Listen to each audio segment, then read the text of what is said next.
So Brad, we're here at Tuna Harbor just outside of Seaport Village. What's the vision for Seaport?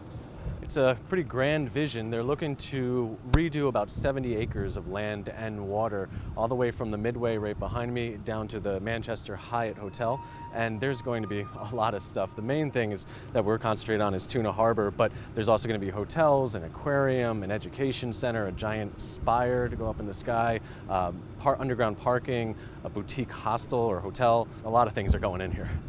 So with San Diego being a waterfront city, you would think commercial fishing is booming here, but you say it's not. Why is that? Well, it's not just San Diego, it's actually everywhere around the country. The commercial fishing industry has kind of taken a hit over the last few decades. There's a lot of reasons why. There's mainly regulatory issues, federal, state, and local, about how these guys can fish, what they can fish, what kind of gear they need to use, and there's a lot of foreign competition. So right now, America actually imports 90% of its seafood. So most of what you eat is not from here.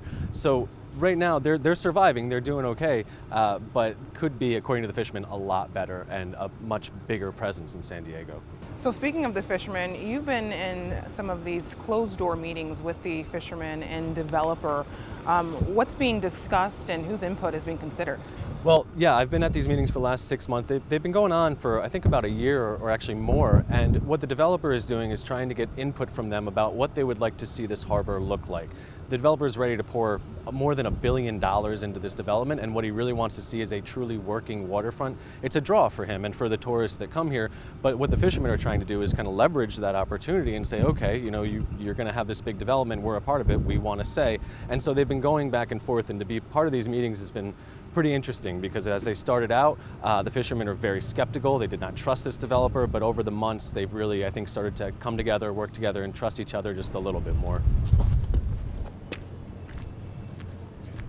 So Brad, we're here on the docks, and part of this development plan is to turn the harbor into a functioning harbor for the commercial fishing industry. What would that look like? What that looks like is pretty much an all-in-one spot. So a fisherman yesterday described it really well to me as, think of a Home Depot or a Costco, where you can get everything you need in one place. So they don't just need docks or space, they also need supporting industries, whether that's fuel service or someone to drop off ice or processors coming in and out, offloaders, things like that, to actually make this a spot where it's all in one shop. So Brad, what about people who like San Diego's waterfront just the way it is and who may be uneasy about any major changes?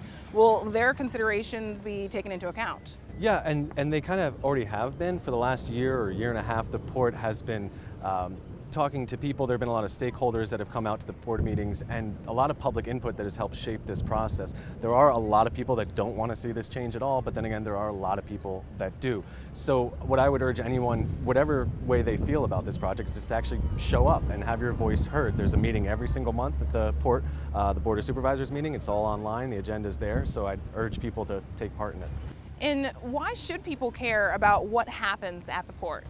Well, the port is actually in charge of all of this land. I mean, there's miles and miles of waterfront here and public land, but it actually is all the public's land. We technically own this land, the port just manages it. So anything that happens along the waterfront, you should treat as if it were your backyard.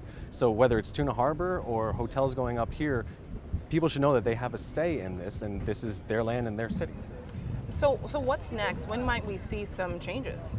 Well, the next step is next month, where the developer, the fishermen, and a bunch of other people are going to present the plans that they've been working on to the Port Board of Supervisors, with the hope of having it baked into what's called a Port Master Plan Update, which is this lengthy process that the port's been going through to update their master plan, which kind of lays out development all across the board down to the nitty-gritty of every single parcel. So once that happens, then they have an environmental impact report to go through, then probably a whole bunch of lawsuits. So this is going to be many years down the line. Brad RACINO, INEWSOURCE reporter, thank you so much. Thank you.